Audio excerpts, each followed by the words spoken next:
Hello, everyone, and welcome back to another episode of I Like to Read with me, your host, Rachel Polanski.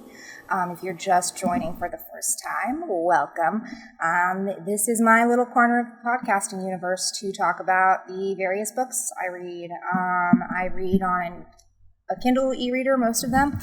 I get the majority of my books from the Los Angeles Public Library, specifically the Overdrive app, not sponsored, but fantastic resource for a bunch of free ebooks and audiobooks. I know that a lot of libraries are probably physically closed right now, but that doesn't mean that you still can't take advantage of them. PSA, check out your local library. Overdrive is the app that the LA Public Library uses, but various states, various library systems have different options, and so it's a great resource, Tax dollars, California I think takes like 10% of my paycheck or something egregious like that, so, gotta put it to use somehow.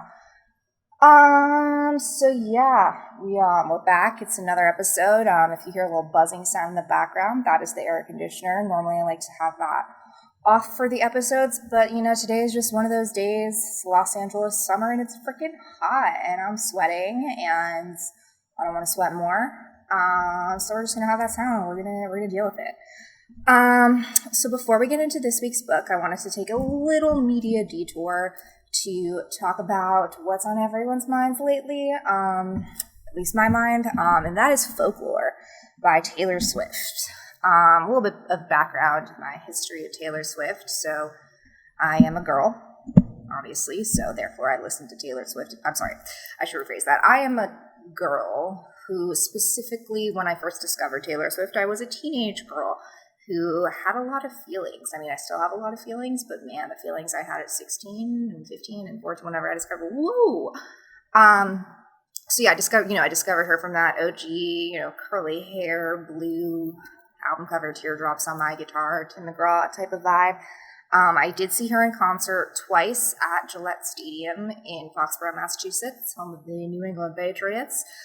She puts on a fantastic show. I mean, it's really like a spectacle. She fills those arenas. She has crazy costumes and spectacles and all of that. So I saw her for the Fearless tour, and I saw her for, what was the album after her first one? Whatever that second album was. So I saw her a couple times, and then as she kind of shifted to the more poppy, like 1989 Lover, kind of lost me for a little bit, especially with Lover, the last album. As I find myself listening to less music, just because I'm listening to more podcasts, that doesn't mean I appreciate music less. It just means that the music that I do choose to listen to, I'm more selective about. So that's why I didn't really listen to most of her past albums. And then Folklore hit, and I was like, you know what? First of all, I'm digging this all lowercase aesthetic. That was kind of my aesthetic too, as you can tell by the title and everything. That's not grammatical errors. That's not a grammatical error. That's just my vibe. So first of all, she wrote it in quarantine. I created this podcast during quarantine. I'm working on an article. I'm working on a couple of other creative projects, but I'm not working on a musical album. I'm not working on like a book or anything. She produced that whole album during quarantine. It's very, as the title, title of the album is Folklore, and all the songs just really fit that sort of like dreamy, woodsy, ethereal vibe. It's very OG, like original Taylor Swift, but with the maturity, Part of what made those songs so fun was you were seeing her progress and getting more mature and seeing her evolution sort of from the pop star. I do recommend the Miss Americana Taylor Swift documentary on Netflix, if only because it further demonstrates that sort of like biased image she wants to project. I do think that Taylor Swift is a fascinating character and person, and we could go into a whole sort of psychology aspect of that, but that's not, we're here to really just talk about the music. We're not even really here to talk about music. We're here to talk about books, but we're taking a detour to talk about music. So bear with me. Folklore came out, first of all, so everyone was talking, Cardigan was the first music video from that album, and to go along with it, she released this super cute, like white schoolgirl style long cardigan, like a cream white cardigan with silver stars on the sleeves. If you know me personally, you know I'm a sucker for anything ethereal, celestial. Cue back to the galaxy dress that I wore in the first episode, if y'all remember that, if y'all have been here since the beginning. But we've learned that dresses are not the best to wear on podcasts.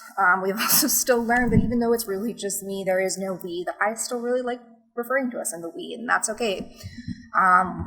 One thing we have consistently stuck with, though, is that we don't put the microphone up to our mouths. Learning on that. But back to Taylor Swift. So yeah, I bought that cardigan.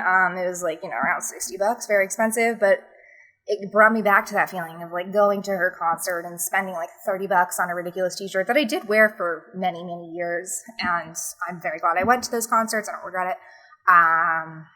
Did I get it red the second time? Maybe, and then was Fearless the first one? I don't know. That's not something I can easily access on Goodreads. I could have done my research for that. So back to Folklore. Cardigan was the first one she released. We don't need to do a whole play-by-play of the album, although if you are interested, a good friend of mine from college, her name is Addie Van Pelt, she did a guest piece on my blog, Media Maven, breaking down every song and sort of her thoughts on that. She is a much bigger Taylor Swift fan than I am, so definitely trust her as the authority on her thoughts on the songs.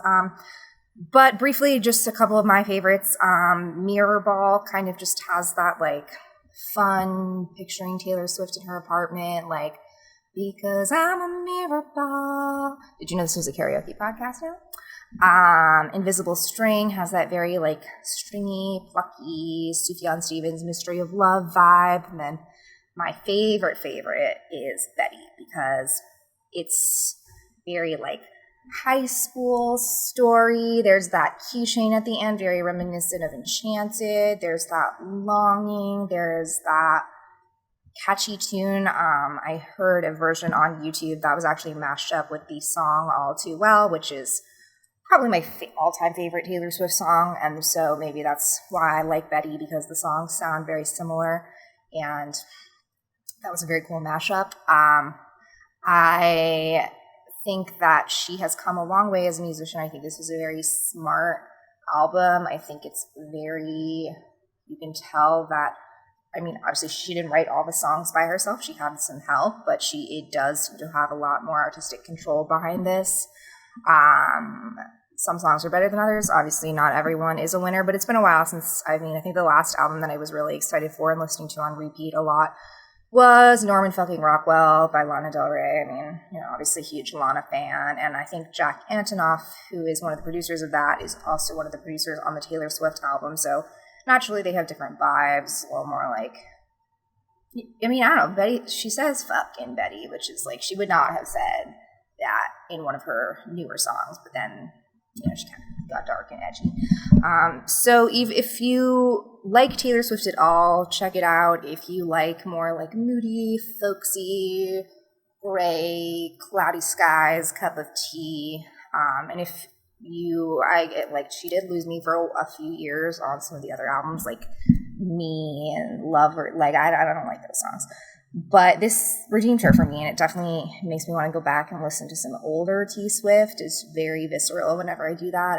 All the memories and the emotions, especially some songs, I was really had a special feelings related to them. Man, White Horse and all that. So it'll be interesting to I'm already starting to recognize some of the some of the words to the songs. I'm already starting to be a musical person, at least cognitively, maybe not in my active life, but I enjoy music. It's a nice break from podcasts and reading and TV shows, and I've listened to the whole album multiple times already, and I can't wait for the cardigan to come. It will ship in quite some time in the post office, and it's kind of fucked. Not a political podcast, so we don't need to get into that, although whenever the cardigan comes, hopefully in the next month or so, maybe it'll make an appearance on this podcast. Perfect in time for fall. It's a very fall album. Fall is my favorite season, so that definitely makes sense. I live in sunny, warm Los Angeles, but I do love a good cloudy, rainy day, and that's exactly what this album is, but there's little glimpses of sunshine. It's not super dark and moody, but it's it's broody, but light. We love light, broody things. There's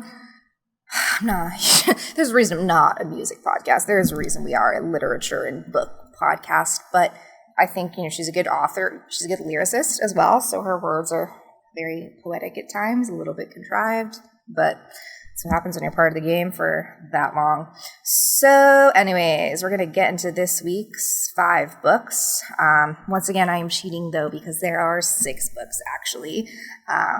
It's just the library books. They've been flowing like molasses, like every day. Like yesterday, I think so I do have like a Goodreads want to read list, which fluctuates between like 40 to 60 books that I either don't have a hold on at the library, haven't yet purchased on Kindle, maybe they haven't even come out yet.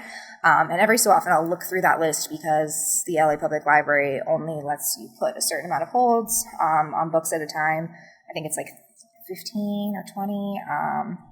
So I then go off of that want to read list, but every so often I'll take that want to read list and just kind of look through the current catalog from the library, see maybe a few are available.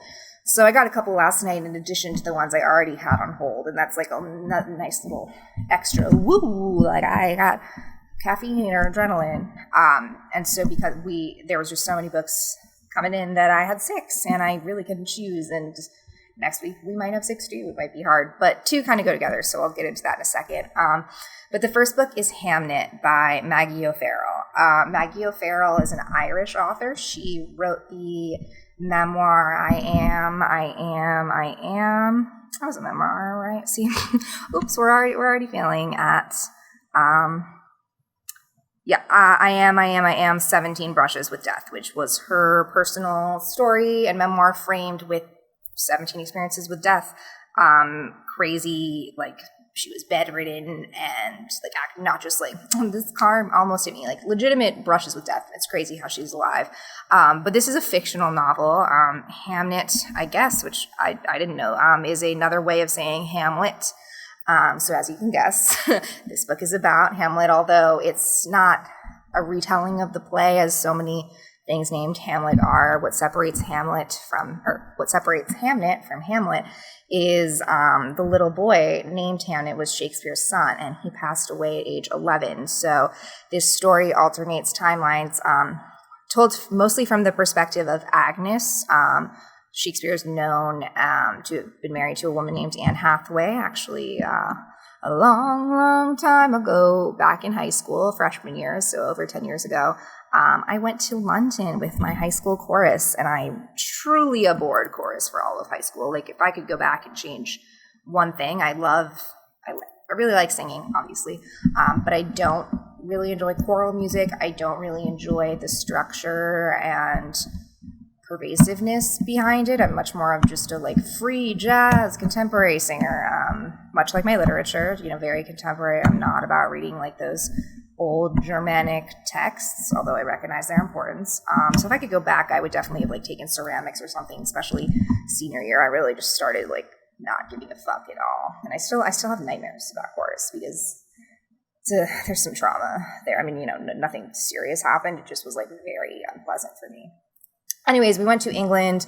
We did some choral performances. That's actually the last time I went, over 10 years ago. With COVID, who knows when I'll be able to go back, but I really liked England. Was beautiful. And so obviously we went to London, but we also went to Stratford, which is where Shakespeare is from, and we got to see like his supposed birthplace and see the Globe Theatre.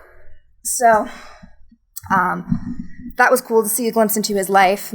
O'Farrell takes some fictional liberties. I mean, it's sort of historical fiction because we know he had a son, but it's then a complete reimagining of Shakespeare as a young man meeting Agnes/Anne, his wife. She was known as a witchy other woman, and so they had a complex marriage, and how they had a few other children, and then so it alternates between them meeting and Agnes as a young woman, with Hamnet's last day of life and how that comes about, and then the effect that has on the family, which then leads up to the performance, or Shakespeare writing Hamlet, the play, and how Agnes watched her. My favorite part of the book was Agnes watching the play and how they both interpret their grief differently, and how arts play a role. And it's, takes place in the 1500s, which is not a time period that I visit too often in literature.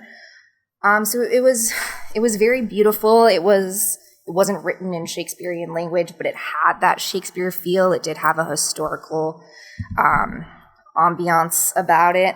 And it reads like a play, even though it's written like a novel. And she's a really great author. I definitely recommend checking out that memoir. It looks like she has a few other books too. But it's a look.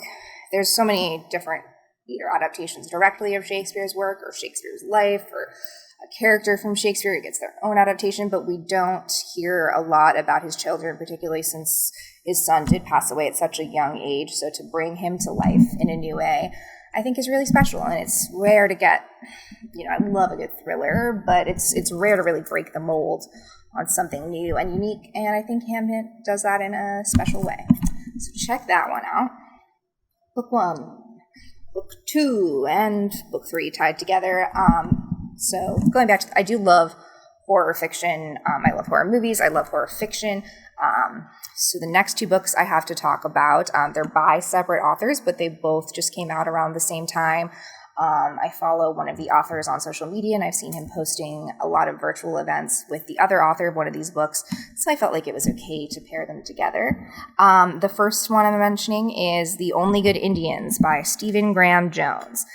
And it's a folklore novel about, it's kind of like I Know What You Did Last Summer, but in a contemporary Indian reservation. A group of friends, when they're younger, kill a young elk, and then there's a Native American legend where that elk will then come back to life and destroy each of their lives. So we see the slow destruction of them as adults. It plays very well with the notion of like, is this a real creature? Is this a real myth? Or are these people just crazy? It deals with generational trauma and the Indian experience without glamorizing it, but also without de-glamorizing it. I feel like some Indian reservation novels or things, they whitewash a lot of things, and they don't give credit where credit is due to a culture that our nation basically entirely wiped out. But Stephen Graham Jones does have some Native American descent in him, so he knows what he's talking about. And as the title would suggest, it deals with the concept of what is a good Indian, what in their culture, how they view different, like I said, traumas, and how they view different experiences and how they stick with you. The folklore element really, it does keep you guessing. I think the best folklores are, it's like really ambiguous, but then also not, if that makes sense. So I devoured that one in less than a day, and then followed it with Survivor Song by Paul Tremblay. I've read a couple of Paul Tremblay's other books. There is a fascinating one called The Cabin at the End of the World, which is as the title would suggest, very cool, like apocalyptic. Okay, I don't think we lost too much audio. But back to Survivor Song by Paul Tremblay. So it seems like a lot of books, either authors are just super intuitive or like pandemic had been on their minds, because even though these books are being released in the past couple of months or like during the pandemic, books just like films take years to start and write and create and put into production. So clearly this book has been written at least a year ago, but it deals with a similar pandemic and a similar sort of societal chaos. It takes place in Massachusetts, especially in a town right near where my grandpa is from, or where my grandpa lived. And so when I was a child, I always went to go visit that town. And it's always nice when a book uses locations that you're familiar with to instantly draw you in and make you feel comfortable. So there is a virus, although it's a little bit different than Corona. It's sort of like a rabies hyper-manic animal virus, and rather than the slow yet quick descent that America and the rest of the world had with COVID, in a matter of days, this virus kind of comes out of nowhere and decimates the entire world, particularly the population in Massachusetts that we're dealing with. So there's a young woman who is pregnant. Early on in the novel, her husband passes away, and she has to fight to survive, as the title states, Survivor Song. And then she's contrasted with her friend who is a doctor, and so they're trying to get to safety. And it's really, it's even though there's the larger apocalyptic, the world is falling apart, there's this virus, narrowing in on these couple of characters brings the humanity and brings the one story to help you understand the larger situation aspect of it.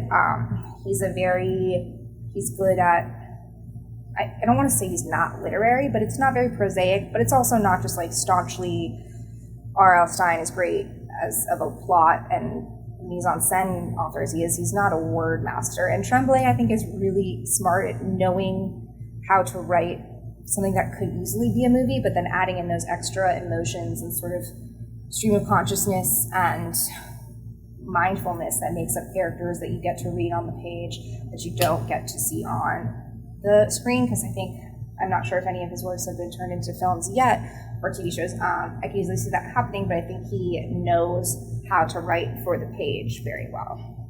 So if you're a fan of horror, if you're a fan of, they're also both, what's great is like they're horror, but they're very subtle about their horror. Like they take a larger macrocosm situation in both novels, one a little more microcosmy than the other, and then narrow it down to the specific individuals that they're dealing with, and making the horror come alive on the page instead of the screen and gore. And you can't really rely on gore, and you can't rely on like jump scares. So it's hard to write a good horror novel, but both of these authors definitely do a very good job.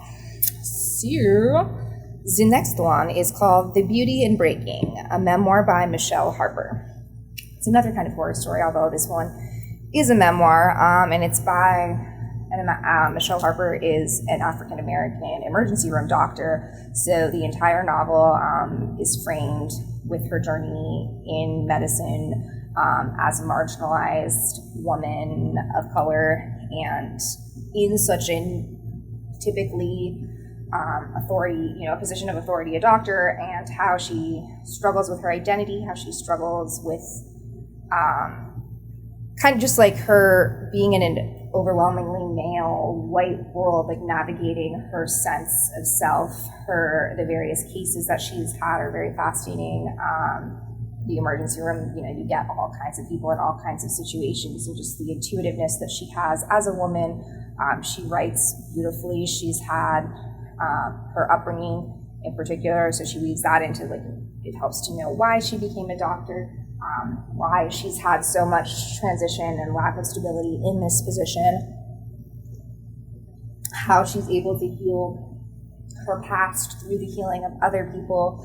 I never really got into Grey's Anatomy or General Hospital, or that's a soap opera, or any of those other hospital shows, because I find that they can just be a bit pandering to people watching those. And as much as I love horror, I don't love blood and surgeries, but I do think that there are some fascinating hospital shows out there that deal more with the relationships between the staff and the people working there, and the interpersonal aspects of the patients and the doctors as opposed to the actual medical cases. So there's no crazy medical jargon or gross out scenes. It's really about her individual relationships with the patients and how some specific cases helped her learn about herself.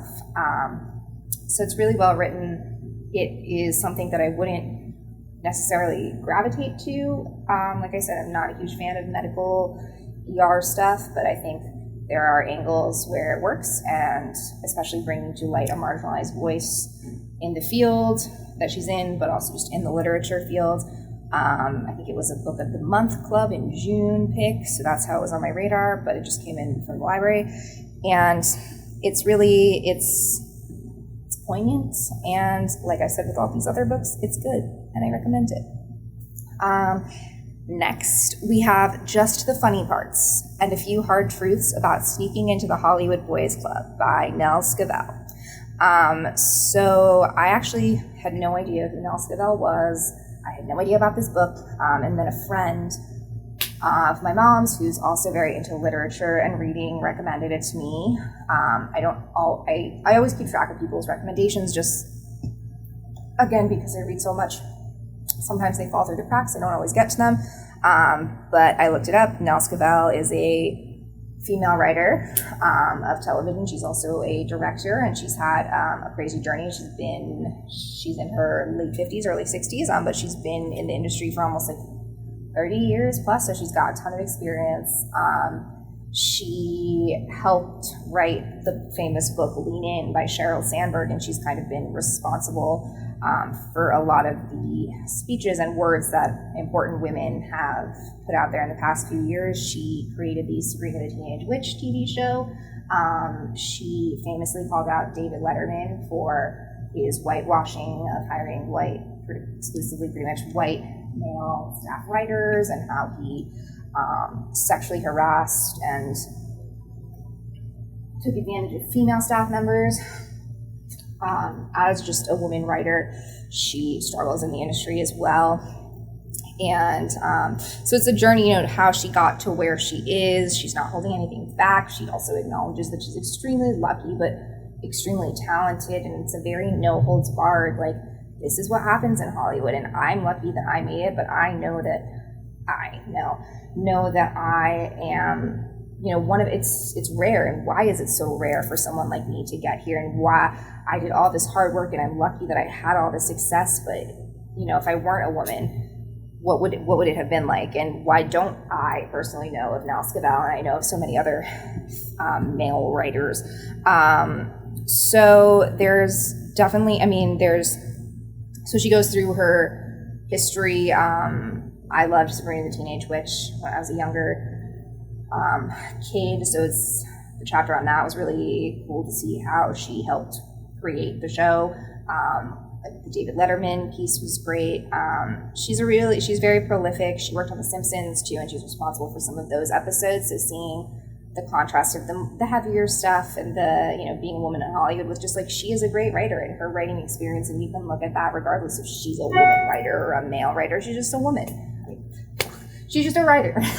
And she's humorous about it, but without it being like too forced. Naturally, she is a writer and creator.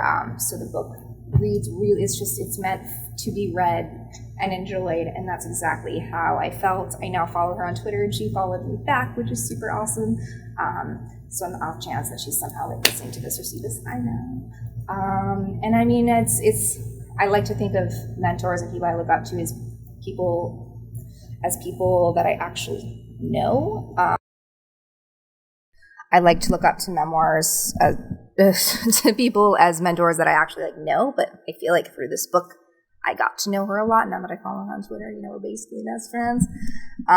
So enough of that creepy stalking fan. No, I'm not. And the last book is The Return by Rachel Harrison. This is a good old-fashioned, I guess actually we have a lot of horror novels in this. It's a horror novel, it's a thriller, it's about a group of friends who go to this amazingly described, like, gaudy, Baroque hotel in the Catskills where every room has a different theme. It's like, Sofia Coppola's Marie Antoinette on steroids. But the horror aspect of this comes into play. It starts off with the disappearance of one of the friends named Julie, and the main character in the novel, her name is Nell, I want to say. But she believes that Julie is alive after she goes missing. Everyone else believes that she's dead. Julie does come back. That's not the spoiler, but she's a little different. She's a little weird. And she's not, like, obviously weird, but throughout the novel, her slow decay and unease is very, like, something's wrong. You know that there's something weird, but you're not fully sure what's going on. The four women are pretty well developed. There could have been a little more development, but I think it's less about the specific characters and getting to know them as much as it is with, like, the main two girls and their friendship. So there's a lot of metaphors for, getting older and, friends that we once were so close with, and maintaining those, and how we keep hope alive, and secrets that we keep. And like I said, the hotel is a super fun backdrop for this. So Rachel Harrison, the author, I believe this is her first novel. So I'm definitely excited to see what she has coming up next. If you've read, like, Riley Seeger, she's written a couple of horror novels. It was very reminiscent of a fun women's horror, but just happens to be about a group of women, but men would enjoy it as well. And there were a little bit more jump scares, and it's a little bit more in your face with the horror than the other two that I mentioned earlier, but sometimes that's fun, and it's exactly what I wanted, and I really enjoyed it. So that's what we got for you today. 5/6 books for your week, and a little hot take musings on Taylor Swift's Folklore. If you have not already, I would really love if you could please rate the podcast 5 stars, please. I mean, you don't have to do 5 stars. You don't have to tell me if you're not, but if you could, that'd be great. If you could please review, actually writing a review really helps, as well as subscribing, not only on Apple Podcasts, but on YouTube. Make sure you follow me on Instagram and Goodreads at I Like to Read Pod. So I usually post a couple times a week when I'm reading in real time. And until then, stay reading yourself, guys. Bye.